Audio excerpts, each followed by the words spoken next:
gotta be something to do with that government boy. We'll talk to him, find out what he knows. Fucking is. Where is she, Marston? Who?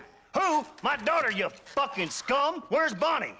I don't know. I haven't seen her since after the fire. Why? Why? Because she hadn't been seen since yesterday afternoon. You know, I don't think I can cope. If I lose another child... Now, Drew, nobody's lost anything yet. I'm sure she's fine. Oh, Mr. Marshall! Mr. Marshall! Come out, wherever you are! Who the hell's that? Hey, buddy! That'd be your next lucky mare. Even better! Good day, Mr. McFarland. Get down from that horse, boy, or I'll shoot. I wouldn't recommend that, mister. Not if Drew McFarland wants to see his Bonnie back in one piece. Hey, Mr. McFarland! This is a nice girl you got there. Get out from there! You know, part of me's got to thinking I should just marry her myself. Give her a baby and that. What do you want? That's better. I want Norman Deek. I want him set free. Then you'll get your daughter back, mister. We don't do deals with outlaws, boy. Yeah, you do! Let's not waste each other's time pretending otherwise. Old government themselves ain't much more than a bunch of crooks. This is the land of opportunity, mister. And I'm giving you the opportunity to get your daughter back before 15 friends of mine take out all their anger and their loneliness on her. Where the hell is she? Where is she, boy? Bring Deke up to Tumbleweed in a couple hours. And don't get no funny ideas, or I will slit that horse throat myself. You boys have a pleasant afternoon. Yeah! What do we do? We do as he says. You and me, Marshal. Mr. McFarland, I'll get you your daughter back. I owe her that. Please do.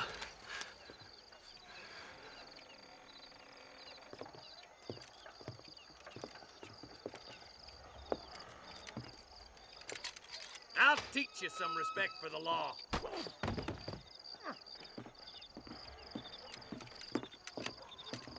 Hurry up, boy. Let's go.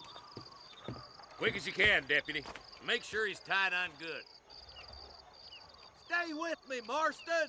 I won't let anything happen to her, sir. Whoa! Right. Let's go get this McFarland back. Let's go. See, this is what happens when the Federals interfere in our affairs. Are you happy now? No, I ain't happy at all.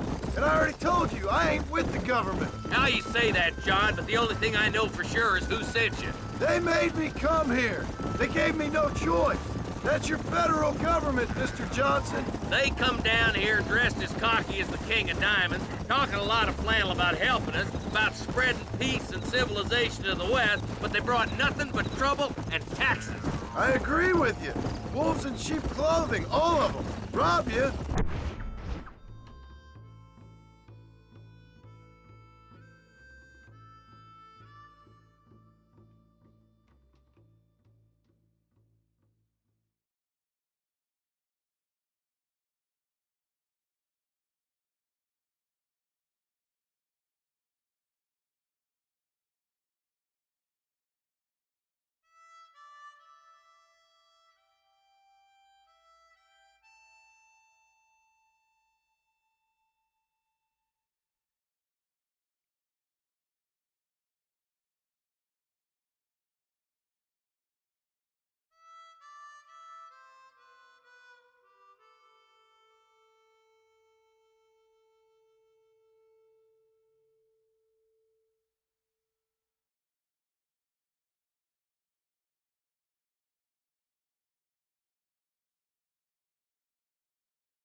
make you pay to have someone investigate the crime on your behalf. People around here have been fooled into feeling protected when they're worse off than they were before. The fellas I know don't care about people. All they care about is lining their pockets. Come on. Why is this sorry son of a bitch so important to them? Norman Deeks Williamson's right-hand man. In other words, a glorified errand You boy. wait, Marshal. I'll be back for you. Bill's standards have slipped. We already filled you with lead once, you ugly Deeks the bastard. kind of man who's mean enough to be second in command, but too cowardly and stupid to ever be a leader. Don't ever use that line near your deputies. You know, for his sake, they'd best not have laid a finger on Miss McFarland. Let's go. What is this place we're headed? Tumbleweed, a lonely, god-forsaken place. Some people say it's haunted. It was quite a town back in its day. Then they built the railroad to Armadillo and went clean past Tumbleweed. And that was that. Pretty soon, everybody had up and left. Now it's just thieves, smugglers, and bandits. Scum like Deke here. Oh, popular spot for lynchings, too. Let's try to avoid that if we can, Marshal. I just hope you're not taking advantage of the McFarlands, Marston. They saved my life. Gave me food and bed when they had no idea who I was. I owe them more than I can ever repay. That's just they've been through a lot. Well, they're both vulnerable, different ways. I wouldn't have been running in and out of a burning barn to save their horses otherwise. I know you helped, just like you helped me. But you got your reasons for doing it. It's no secret why I'm here, Marshal. I told you the very first time I walked into your office. I trust you. It's just all this business with Blackwater and Williamson and the past. I don't know. Sometimes it's hard not to have doubts. I understand. I never planned to be in the lawman business neither. How is this mess supposed to turn out? Pinning an outlaw to do the work of a lawman. That's madness. Ain't much difference between the two, as far as I can tell. There have to be rules, Marston. Even you must understand that. It's easy to make up rules, but they ain't much use if people don't understand why. Like my son, if I tell him not to do something, he'll do it anyway, just to spite me. If I punish him, he resents me for it. But if I show him why it's wrong, at least he has reason not to do it again. That's nonsense. Without laws, we're nothing more than animals. Just look at Deke here. Go to hell. Man has worked hard at civilization. Your boy steps out of line, you whack him. He does it again, whack him harder. You're a good man, Marshal, and I respect what you're trying to do. But from what I've seen since I've arrived here, the law ain't really working. Criminals are like weeds, Marston. Quick as you stomp one out, another one sprouts up in its place. Only a coward hides behind a badge. The boys will be getting last poke in, I bet.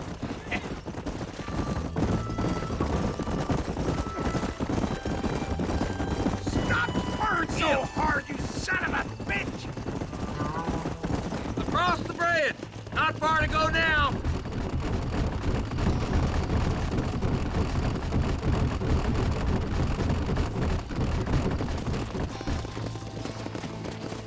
Yeah. Easy there. John, you'll be exchanging the prisoner for Bonnie in the middle of town. Keep your eyes open. I sincerely doubt these scum plan to play fair. Fair my ass. You bet. Besides, Norm here's gonna be my shield, ain't you, Norm? It'd be my pleasure. Lead Deke into town. We'll be right behind you. I'm sure it's been nice for the boys to have a whore to play with. I hear those rancher girls like it in the rear. Maybe she won't want to go home.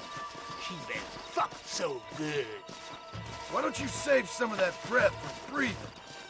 What are you waiting for? Untie me, fellers. Where's Bonnie? I thought we had a deal. Well, you thought wrong. We don't make deals with the law. Who's that? Get in cover! John, you gotta get the body before they kill her.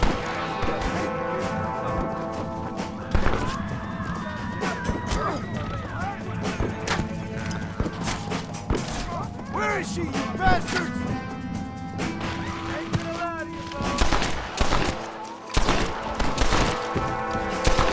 Let her go! I'll kill every last one of you!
What you got on you, friend?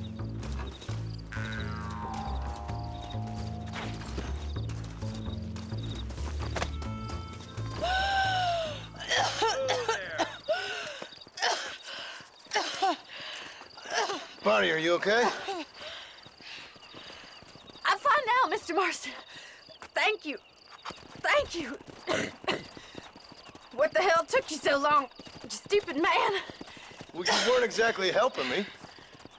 If you think I'm gonna lower myself by making a joke about being all tied up, you got another thing coming. Come on.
about this person and that person. I hear that break through the nose. Why don't you and me spend a little time from the east made a fella at Ridgewood Falls short in 10 minutes. Stop talking and start drinking. I heard that. Armadillo's still a great time. By why?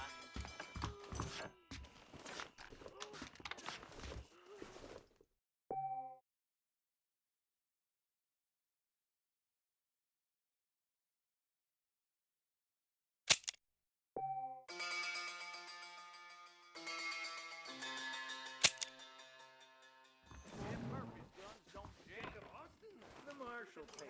Relations That's with the Mrs. one Winston. good thing to be said. I didn't hear about that. Hello, I'm Felix Middleton. That John Marston used to be a hired killer for the Jews, you know?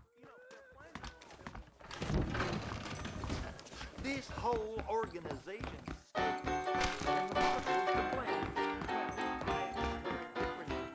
Careful, officer. It's gonna be one of them days. Howdy. Hello!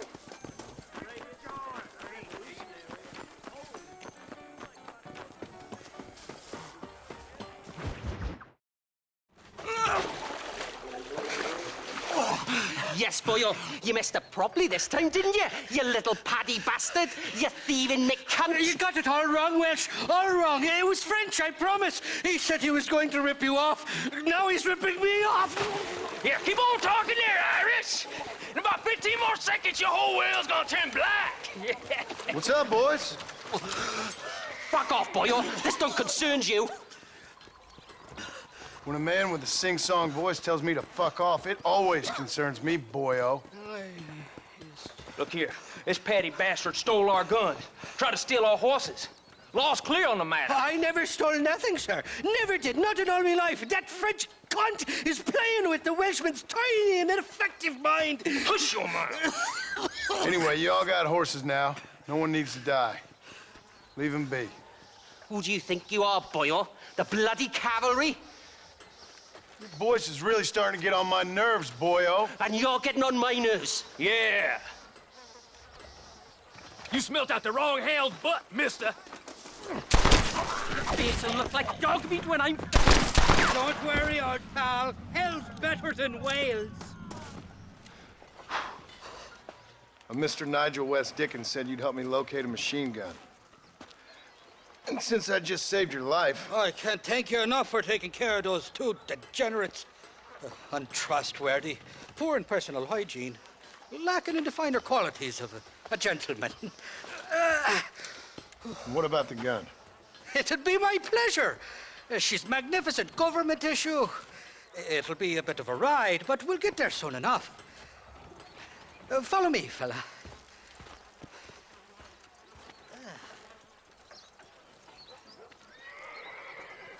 Let's get this over with. The saloon's calling me. This is turning into a hell of a day.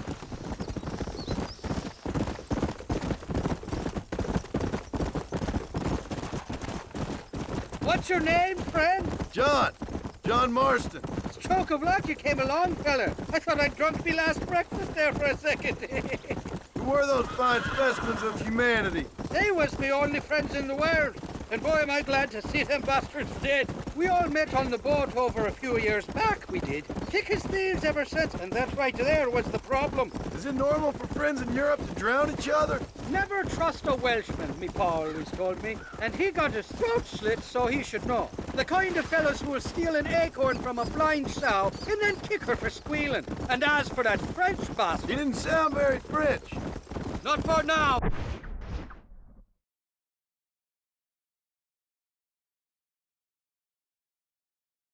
The thieving bastards are holed up at the cabin by the lake. Can't wait to see the look on their faces when we blast in there. They'll be more surprised than a slut dog with their first porcupine. You best not be lying to me. Listen, fella, I didn't ask for your help back there. I don't owe you nothing. I'll decide what you do and don't owe me. I've had enough of your overly aggressive manner, fella. You don't know who you're dealing with here. Irish, I've met enough men like you to last me a lifetime.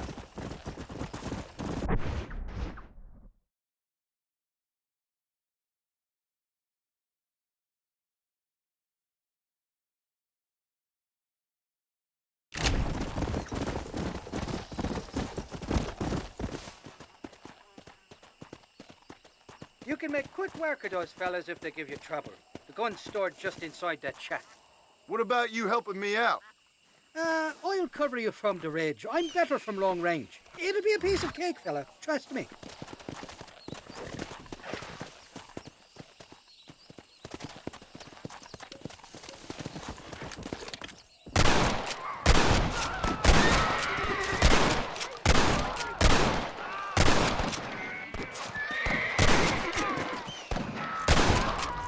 You're just about dead!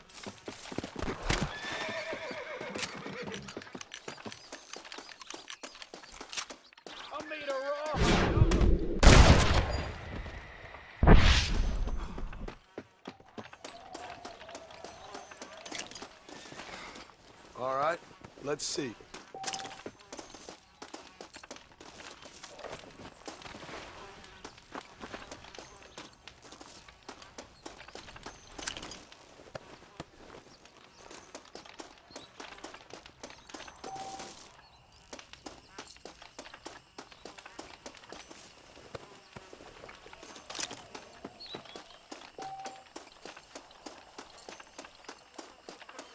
Didn't see me, did you?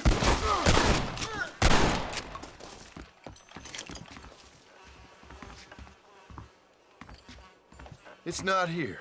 That lying sack of shit!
Mr. West Dickens!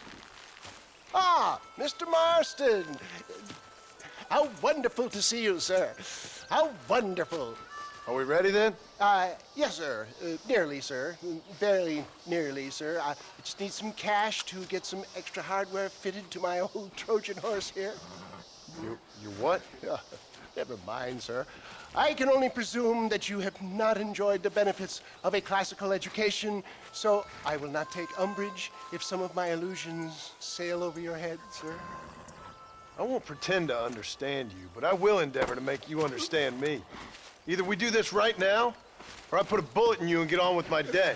Please, I knew you were a violent man, Mr. Marston, but I did not think you were a stupid one.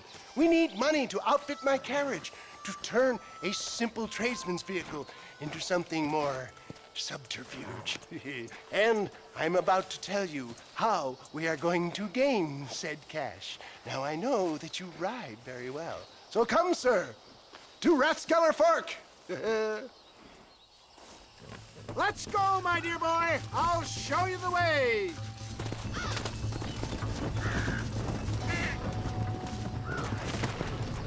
Come on. So how are you, John? Okay, all things considered. Hopefully we can get through today without running into another army of your satisfied customers. Onwards and upwards! I refuse to let the blind stupidity of the proletariat derail my calling in life. Nothing blind about it. I'd say they saw right through you. Before knowledge comes doubt, my dear boy. Everybody knows you're as crooked as a dog's hind leg, West Dickens. I resent that implication, John. I wasn't implying. I was telling. If you're such a successful businessman, what are you doing living in a cave? Delightfully Dickensian, isn't it? If you say so. Are you familiar with the concept of philanthropy, John? I'm surprised you are. Oh, I don't do any of this for myself, John. I hope you realize that. You're crazy, old man. You seem to be forgetting that I've been part of your ridiculous charade. It's been quite a ride, John, hasn't it? We haven't gone that far. No, I mean us. Ridgewood Farm, Gaptooth Creek, Plainview. We make quite a team, you and me. Brains and brawn. We should consider a more permanent partnership. This partnership ends as soon as I have Bill Williamson. I appreciate your help, but I've just about had it with all your schemes. You need to realize what's at stake here. I know, John, I know. Just win this race and we'll be ready. I give you my word. Come on.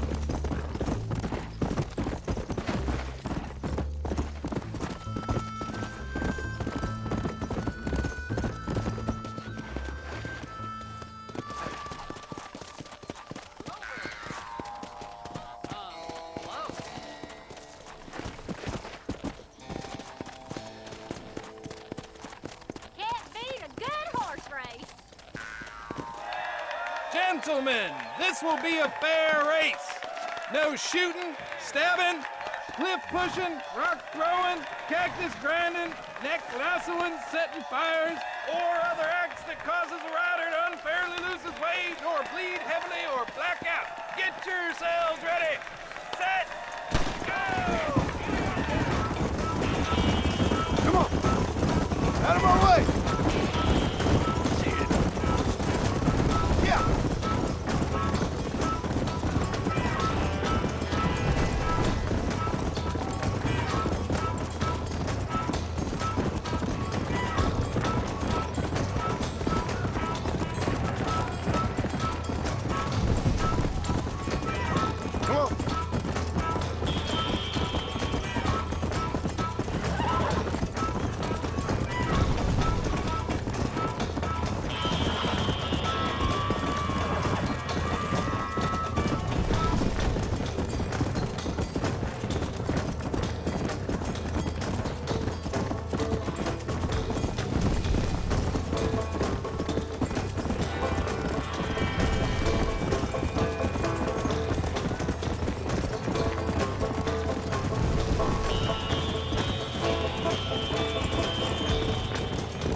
He came, he saw, he conquered.